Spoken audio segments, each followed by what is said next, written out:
എല്ലാ സജ്ജനങ്ങൾക്കും എൻ്റെ വിനീതമായ നമസ്കാരം, ശുഭദിനം ആശംസിക്കുന്നു. അതുപോലെ നമ്മൾ രണ്ടാമത്തെ ശ്ലോകത്തിൽ പറഞ്ഞു നിർത്തിയത് തെറ്റ് ചെയ്യാത്തവരില്ല, തെറ്റ് ചെയ്തു കഴിഞ്ഞാൽ അതിന് പ്രായശ്ചിത്തമായിട്ട് ഭഗവത് സ്മരണ ഒന്ന് മാത്രമേ അതിന് നിവൃത്തിയായിട്ടുള്ളൂ, അല്ലെങ്കിൽ പരിഹാരമായിട്ടുള്ളൂ എന്ന് പറഞ്ഞാണ് രണ്ടാമത്തെ ശ്ലോകം നമ്മൾ അവസാനിപ്പിച്ചത്. ഇനി മൂന്നാമത്തെ ശ്ലോകം, സൃഷ്ടിഭേദങ്ങൾ എന്ന 10ാം ദശകത്തിലെ മൂന്നാമത്തെ ശ്ലോകം നോക്കാം. താവത് സസർജ മനസ സനകം സനന്ദം ഭൂയഃ സനാതനമുനിം ച സനത്കുമാരം തേ സൃഷ്ടികർമ്മണി തു തേന നിയുജ്യമാനാഃ ത്വത്പാദഭക്തിരസികാ ജഗൃഹുന്നവാണിം. താവത് ഭൂയഃ മനസാ സനകം സനന്ദം സനാതനമുനിം സനത്കുമാരം ച സസർജ ത്വത്പാദഭക്തിരസികാഃ തേ തു തേന സൃഷ്ടികർമ്മണി നിയുജ്യമാനാഃ അപി വാണിം ന ജഗൃഹു. ഈ സൃഷ്ടിയുടെ ആരംഭത്തിൽ ബ്രഹ്മാവ് തനിച്ചാണ് എല്ലാ സൃഷ്ടിയും നടത്തിയത്, അല്ലേ? അതിനാൽ അദ്ദേഹത്തിൻ്റെ ശരീരത്തിൻ്റെ വിവിധ ഭാഗങ്ങളാണ് സൃഷ്ടിക്ക് ആധാരമായിരിക്കുന്നത്. അതിൽ മനസ്സാണ് ഏറ്റവും പ്രധാനം. അങ്ങനെ ഇവിടെ പറഞ്ഞു, താവത് സസർജ മനസാ സനകം സനന്ദം. ഇവിടെ ഈ ഓരോ സൃഷ്ടികളെക്കുറിച്ച് ഇങ്ങനെ പറഞ്ഞിരിക്കുകയാണ്. അവിടെ കഴിഞ്ഞ ശ്ലോകത്തിൽ തമോ ഗുണപ്രധാനമായ അവിദ്യ സൃഷ്ടിച്ചു, എന്നിട്ട് ബ്രഹ്മാവ് പശ്ചാത്താപവിശനായി ഭഗവത് ചരണങ്ങളിൽ അഭയം പ്രാപിച്ചു. എന്നിട്ടോ വീണ്ടും സൃഷ്ടി തുടർന്നു, അല്ലേ? ഇപ്പോൾ ഈ പ്രാവശ്യം എന്താ ചെയ്തത്? പിന്നീട് ഈ മനസ്സുകൊണ്ട് അദ്ദേഹം, അതായത് ബ്രഹ്മാവ് മനസ്സുകൊണ്ട് സനകൻ, സനന്ദൻ, സനാതനൻ, സനത്കുമാരൻ ഇങ്ങനെ ഇവരെല്ലാം സൃഷ്ടിച്ചു.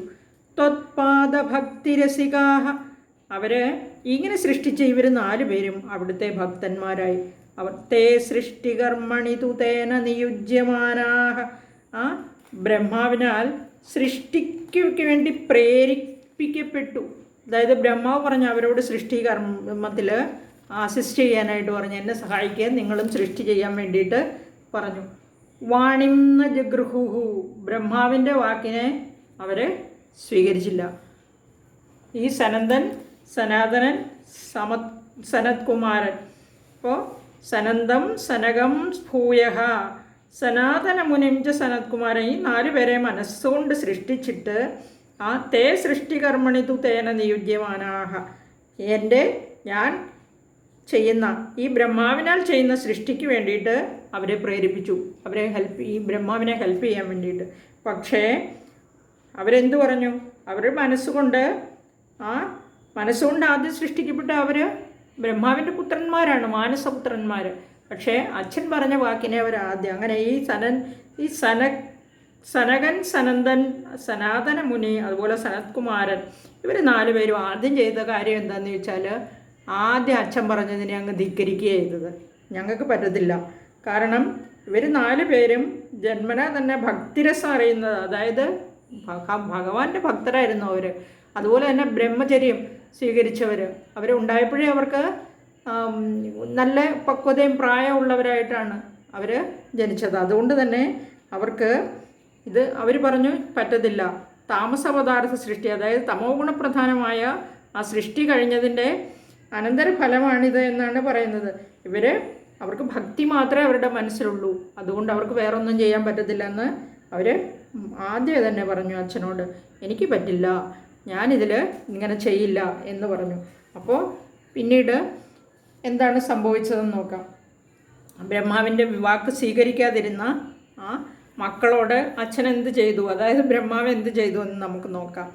4ാമത്തെ ശ്ലോകത്തിൽ താവത് പ്രകോപമുദിതം പ്രതിരുന്ധതോസ്യ ഭ്രൂമധ്യതോ ജനിമൃഢോ ഭവദേകദേശഃ നാമാനി മേ കുരുപദാനി ജഹാവിരിഞ്ചേത്യാദൗരുരോധ കില തേന സരുദ്രനാമ. താവത് ഉദിതം പ്രകോപം പ്രതിരുന്ധതഃ അസ്യ ഭ്രൂമധ്യതഃ ഭവദേകദേശഃ മൃഡഃ അജനി ഹ വിരിഞ്ച മേ നാമാനി പദാനി ച കുരു ഇതി സഹ ആദൗ രുരോധ കില തേന രുദ്രനാമ. നമുക്ക് നോക്കാം. ഈ താവത് പ്രകോപമുദിതം എന്ന് പറഞ്ഞാൽ അപ്പോൾ ഉണ്ടായ ആ വർദ്ധിച്ച കോപം കൊണ്ട് ഉദിച്ചു വന്നു. മനസ്സിൽ കോപം ഇങ്ങനെ ഉണ്ടായ കോപം. മക്കള് പറ്റത്തില്ലെന്ന് പറഞ്ഞില്ലേ? അതായത് സൃഷ്ടികർമ്മത്തിൽ എന്നെ നിങ്ങൾ സഹായിക്കുക, എൻ്റെ കൂടെ സൃഷ്ടി ചെയ്യാൻ, അതായത് എൻ്റെ ജോലിയിൽ എന്നെ സഹായിക്കാൻ പറഞ്ഞ മക്കൾ ഉടനെ പറഞ്ഞു പറ്റില്ല, ഞങ്ങളുടെ ജോലിയല്ല അത് എന്ന് പറഞ്ഞപ്പോൾ വളരെ ദേഷ്യം വന്നിട്ട് പ്രതിരുന്ധദോസ്യ അതങ്ങ് അടക്കി, മനസ്സിൽ തന്നെ അങ്ങോട്ട് അടക്കി വെച്ചു. അത് എന്താണ് ചെയ്തെന്ന് നോക്കാം. തൻ്റെ ഈ ശരീരത്തിലെ വിവിധ ഭാഗത്തിൽ നിന്നാണ് ബ്രഹ്മാവ് ആദ്യം സൃഷ്ടി നടത്തിയതല്ലേ, സൃഷ്ടിയുടെ ആരംഭത്തിൽ. പിന്നീട് മനസ്സുകൊണ്ട് ആദ്യമായി നടത്തിയ സൃഷ്ടികളാണ് ഈ സനകാദി 4 പുത്രന്മാർ. അവർ ജന്മന തന്നെ ഭഗവാന്റെ ഭക്തന്മാരായി, ഭക്തിരസം നിറഞ്ഞവരായി. ഇങ്ങനെ അതുകൊണ്ട് തന്നെ സൃഷ്ടി നടത്താൻ, ഈ ബ്രഹ്മാവിൻ്റെ കൂടെ സൃഷ്ടി നടത്താൻ വിമുഖത കാണിച്ചു. ആ ബ്രഹ്മാവിൻ്റെ അജ്ഞതയെ, ബ്രഹ്മാവിൻ്റെ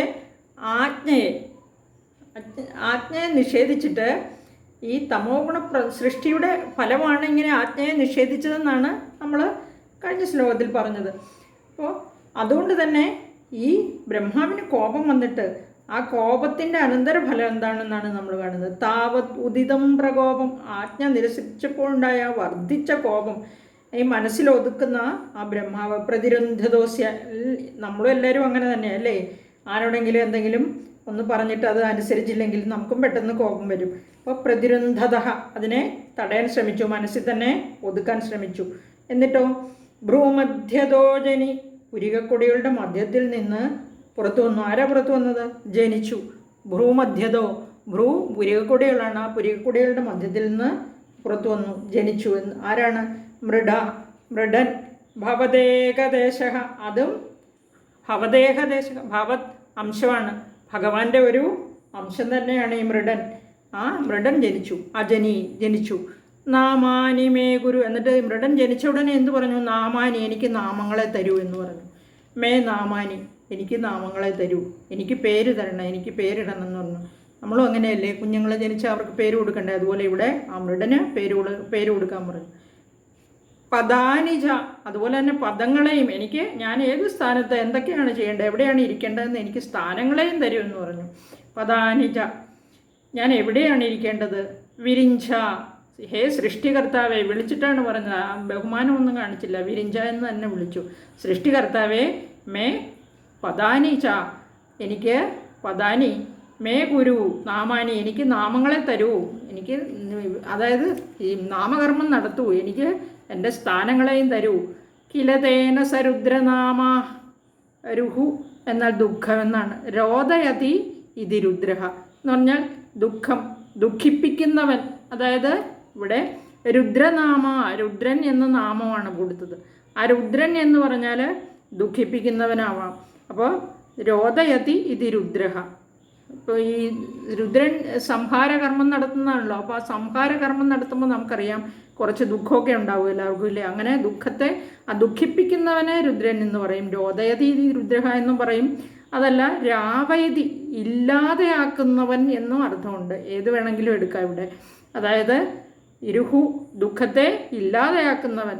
നമുക്ക് 2 പക്ഷം ഉണ്ടെങ്കിലും ഏത് വേണോ നമുക്ക് സ്വീകരിക്കാം. ഇവിടെ ഈ ശ്ലോകത്തിൽ ഭ്രൂമധ്യത്തിൽ നിന്നും ഭഗവാന്റെ അംശമായ രുദ്രൻ്റെ സൃഷ്ടി ഉണ്ടായെന്ന് മാത്രം നമ്മൾ മനസ്സിലാക്കിയാൽ മതി. ആ രുദ്രൻ എന്ന് പറഞ്ഞാൽ തന്നെ അറിയാം നമുക്ക്, അത് ഇവിടെ അതായത് വിരിഞ്ചൻ, സൃഷ്ടികർത്താവിൻ്റെ ആ കോപം മനസ്സിലടക്കിയതിൻ്റെ ഫലമായിട്ടാണ് ഈ രുദ്രൻ എന്ന ആ മൃഡൻ ഭൂമധ്യത്തിൽ നിന്ന് ജനിച്ചത് എന്ന് നമ്മൾ മനസ്സിലാക്കിയാൽ മതി അല്ലേ? ഭ്രൂമധ്യതോജനി എന്നാണ് പറഞ്ഞിരിക്കുന്നത്. ഭ്രൂമധ്യതോജനി മൃഡോ ഭവദേകദേശ, അത് ഭഗവാന്റെ അംശം തന്നെയാണ് എന്നാണ് പറഞ്ഞിരിക്കുന്നത്. ഈ ആത്മജ്യോതിസിൻ്റെ ആ പുറത്തേക്കുള്ള, ആ മനസ്സിലടക്കി വെച്ച ആ കോപത്തിൻ്റെ പുറത്തേക്കുള്ള വരവായിരുന്നു ഈ മൃഡൻ അല്ലേ? അങ്ങനെ നാമാനി മേ ഗുരു പദാനി, എനിക്ക് പദങ്ങളെയും നാമങ്ങളെയും എന്ന് പറഞ്ഞു വിരിഞ്ചനോട്. അതായത് ഇത്യാദൗ, ആദൗ രുരോധകിലതേന, ആദ്യമേ ഇങ്ങനെ നിലവിളിച്ചുകൊണ്ട് എനിക്ക് പദങ്ങളെ തരൂ, അത് നാമങ്ങളെ തരൂ എന്ന് പറഞ്ഞതുകൊണ്ടാണ് അദ്ദേഹത്തിന് രുദ്രൻ എന്ന് നാമമുള്ളവനായി എന്ന് പറഞ്ഞിരിക്കുന്നത് ഇവിടെ. അങ്ങനെ ഇനി നമുക്ക് അടുത്ത ശ്ലോകം അടുത്ത വീഡിയോയിൽ പറയാം. എല്ലാവർക്കും നന്ദി, നമസ്കാരം.